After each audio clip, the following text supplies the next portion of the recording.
Assalamualaikum warahmatullahi wabarakatuh. Perkenalkan, nama saya Marcelina Rosalina. Saya dari D3 Keperawatan. Saya membuat tugas video UTS Bahasa Indonesia yang dimana nomor 1, sebutkan dan jelaskan kedudukan dan fungsi bahasa Indonesia serta berikan contohnya. Yang pertama, bahasa nasional. Bahasa persatuan seluruh bangsa Indonesia diakui sejak Sumpah Pemuda 1928. Contohnya digunakan dalam komunikasi antar suku yang berbeda. Yang kedua, bahasa negara. Bahasa resmi dalam urusan pemerintahan, pendidikan, dan hukum sesuai Undang-Undang 1945. Contohnya digunakan dalam dokumen resmi undang-undang dan pendidikan. Fungsi bahasa Indonesia. Nomor 1, alat komunikasi resmi digunakan dalam forum resmi dan institusi pemerintah. Yang kedua, alat bersatu, menyatukan berbagai suku bangsa yang memiliki bahasa daerah. Yang ketiga, bahasa antara pendidikan, digunakan sekolah dan universitas. Yang keempat, cermin kebudayaan nasional, melestarikan, mengembangkan budaya Indonesia. Akan menjawab pertanyaan nomor 2, yang dimana soalnya jelaskan pengertian ragam bahasa Indonesia dan berikan masing-masing contohnya. Yang pertama, ragam bahasa Indonesia adalah variasi bahasa berdasarkan konteks penggunaannya. Berikut jenis-jenis ragam bahasa beserta contohnya. Yang pertama, ragam bahasa formal digunakan dalam situasi resmi. Contohnya pidato negara dan surat dinas. Yang kedua, ragam bahasa formal digunakan dalam percakapan sehari-hari, lebih santai. Contohnya obrolan dengan teman. Yang ketiga, ragam bahasa ilmiah digunakan dalam situasi akademik dan ilmiah. Contohnya artikel jurnal dan buku pelajaran. Yang keempat, ragam bahasa jurnalistik digunakan dalam media massa. Contohnya berita di koran atau portal berita online. Saya akan menjawab pertanyaan nomor 3.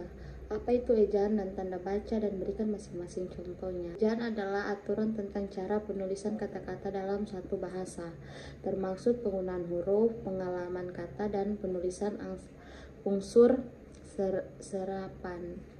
Ejaan yang digunakan di Indonesia dikenal sebagai ejaan yang disempurnakan. Contohnya ejaan penulisan kata aktif bukan aktif, kata praktik bukan praktek.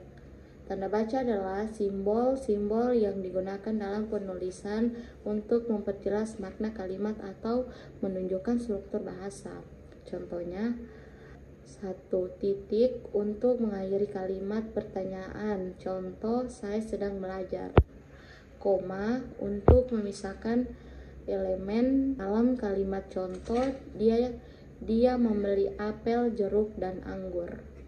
Nomor 4 yaitu jelaskan pengertian diksi dan berikan contohnya dalam kalimat. Diksi adalah pilihan kata yang tepat dan sesuai untuk menyampaikan gagasan dalam satu konteks komunikasi.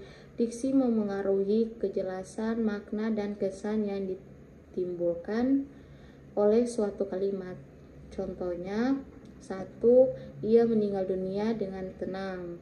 Kata meninggal dipilih karena lebih halus daripada mati. Yang kedua, kita harus berjuang keras demi mencapai cita-cita. Kata berjuang menggambarkan usaha yang lebih kuat daripada bekerja. Yang nomor 5, berikan contoh seperti apa itu kalimat efektif dan jelaskan pengertiannya. Kalimat efektif adalah kalimat yang jelas, padat, dan mudah dipahami serta mampu menyampaikan maksud penulis atau pembicara dengan tepat. Kalimat efektif tidak mengandung kata-kata yang berlebihan dan memiliki susunan yang logis. Ciri-ciri kalimat efektif: 1. Jelaskan makna, mudah dipahami, singkat, tidak bertele-tele. 3. Logis, susunan kalimat sesuai kata bahasa. Contoh kalimat efektif: 1. Sebelum untuk bisa meraih kesuksesan yang besar di masa depan, kita harus mulai bekerja keras dari sekarang agar tidak menyesal nanti. Yang kedua, sesudah efektif, untuk meraih sukses kita harus bekerja keras untuk mulai sekarang. Yang keenam, jelaskan pengertian paragraf dan jelaskan pula pengertian paragraf deskripsi, eksposisi, narasi, argumentasi, dan persuasi. Paragraf adalah kumpulan kalimat yang membahas satu ide pokok. 1. Paragraf deskripsi menggambarkan objek, tempat, atau susunan acara rinci. Yang kedua, paragraf eksposisi menjelaskan informasi secara jelas. Yang ketiga, paragraf narasi ceritakan kejadian secara kronologis. Yang keempat, paragraf argumentasi menyampaikan pendapat dengan bukti dan meyakinkan. Yang kelima, paragraf persuasi membujuk pembaca agar setuju dan melakukan sesuatu.